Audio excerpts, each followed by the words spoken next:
Hey guys, this is the first video of today. Today's videos are mostly going to be focused on testing some new fans, but we're definitely going to throw in a few vintage fans as well, as many as we have time for.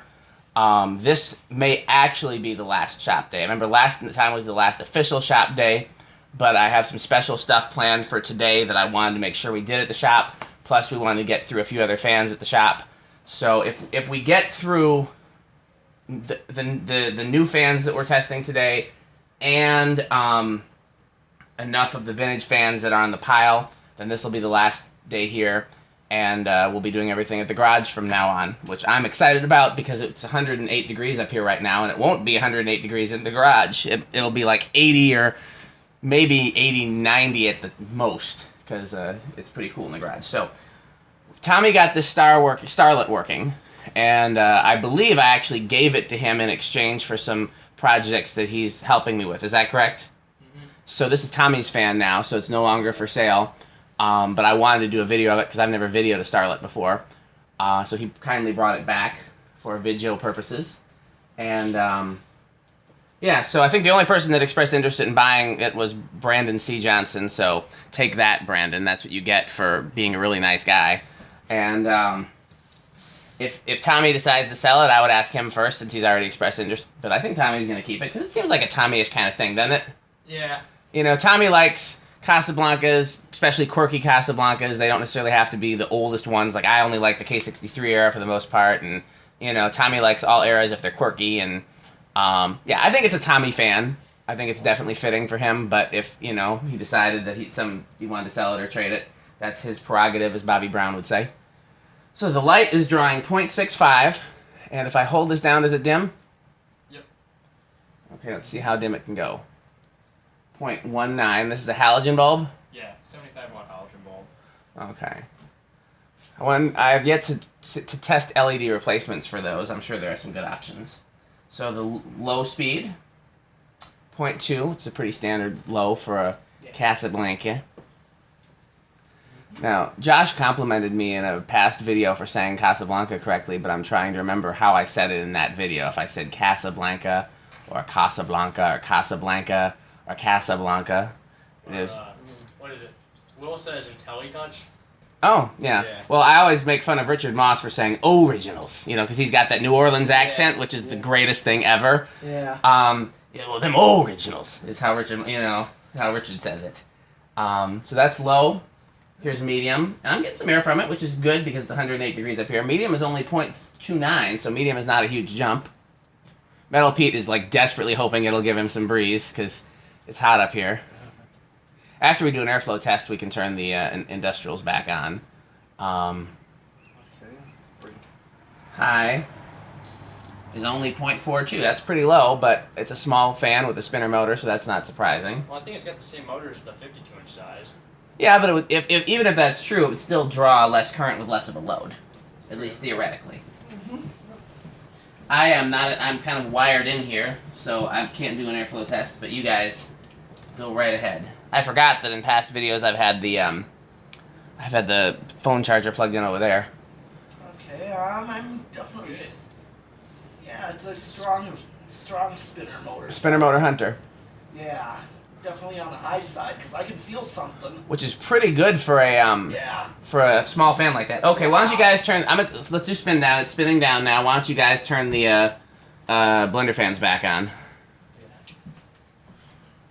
They called them heat fans. They weren't kidding today. So have you figured out how you're going to do the airflow test in your new place? We walk 15 feet away. You know, we did the same thing in Metal Pete's shop. It'll be a little bit different because the height will be different.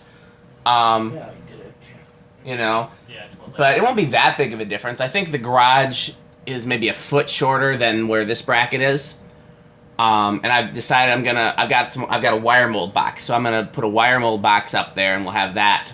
Because I did the same. I was gonna do just a regular outlet box, but that sucks for like hang trues and stuff like that. Yeah. So a wire mold box, I think I can put pretty much anything on. It's a wire mold box. Have you seen the Columbia in my living room? I know you haven't seen it in person yet because when you came to my house. Box, but it's like that? It's for surface mount wiring. It's the metal box for surface mount wiring. And Woodstock Restore has a ton of those for $1 a piece. They're like $15 at Menards. So when I was at Woodstock Restore the other day, I bought a couple of them. Because I just use an octagonal. Well, you have a plate for hang true, right? Downstairs somewhere? That's true, but I mean, if I use that, then I can't also, like, I can't leave this, I can't use that and an outlet box, you know what I mean, and an octagonal box. It's got to be one or the other. Well, I guess you could put that on the octagonal box, but I just thought wire mold was easiest. So we'll see. I mean, I'm not married to anything. We can always change it. And then I'm going to run Romex so that I'll have a third lead. I'll run 12-3 or 14-3 somewhere near the workbench, I guess, and it'll terminate, and then the test rig will be over there. And then 15 feet will probably be maybe about like 2/3 of the way to the garage door, if I had to guess. I know I measured at one point to see it's not all the way to the garage door. You can definitely... In fact, I know because I've had to run a 15-foot extension cord because we got a deep freezer in there now, and the deep freezer is by the door. I'm saying this like... You've been to my house, but you probably don't remember the garage. Briefly, I only came, to help you move like, the washer and dryer in. Yeah. I remember doing that. Next week we're going to do one of the fan tests there in the garage. I'm not going to say on camera what fan it is yet, but you guys know. And low, whoops, come on, reverse. Yeah, I heard it. Yeah, 0.21 so far. You guys, I'm going to do that one day next week. Unfortunately, it can't be Friday because I have a gig Friday. It'll have to be one of the weekdays. So if you guys are unavailable, that will suck, but I still got to do it. But I'm hoping that you guys can both come down. It won't be a late night because it'll be at my house. So I think Metal Pete can probably still come. Yeah, which night? It can't be Friday, but it can be pretty much any other night. So, okay. I mean, I know Wednesday's out for you. What other nights are out for you? Medium, 0.3. So it draws a little more current in reverse. Monday, Tuesday, and Thursday. They're all good for you? Yeah. Okay, well, it'll be one of those, and I'll have to look at my schedule and see which one. Probably won't be Thursday, because it'll probably be either Monday or Tuesday, because my wife and I are going out of town on Friday. So probably won't be Thursday. So let's see what it does on high. 0.43. So it still draws a little more current. I don't know, it dropped to 4.2, but it still draws more current on reverse. The blade pitch of this fan is quite steep, so yeah, you do get a lot of air from it. So the light and the fan on high is 1.05. For the wind to kind of trail through, so... Okay. Yeah, there is that little... So it doesn't create too much drag. So we've got 0 to high. Anything else you guys want to do? Other than, okay, so let me, hold on a second. Because I'm just going to hit reverse and then high. Will that do it? No, it's still reversed, right? So let's hit reverse again. That'll give us a 0 to high. It goes up to 0.44. 0.45. Oh, yeah. Yeah, so 0.45 is the highest measurable inrush current. I was hoping Matt would be able to come today to give us some nerd information on the new fans, especially the DC motor. But he had a prior engagement. I enjoyed all his nerd information. Did you guys? Oh, yeah. Yep. And, by the way, I'm not calling him a nerd. I mean, he is a nerd. We're all nerds to some degree. We're, nerds about fans, among other things. So it's not, I'm not saying that, like, he's any nerdier than the rest of us. He just happens to have a lot of very good nerdy information when it comes to the technical side of motors and fans and engineering. And I appreciate that. So, okay, well, this is, we're done with this one. So, you guys, what we have to do is we want to do a few other vintage fans and then wait till it's a little cooler to do the important stuff, or do we want to get to the important stuff right away? Yeah, let's do some of that newer stuff. Do the newer stuff right away? Yeah.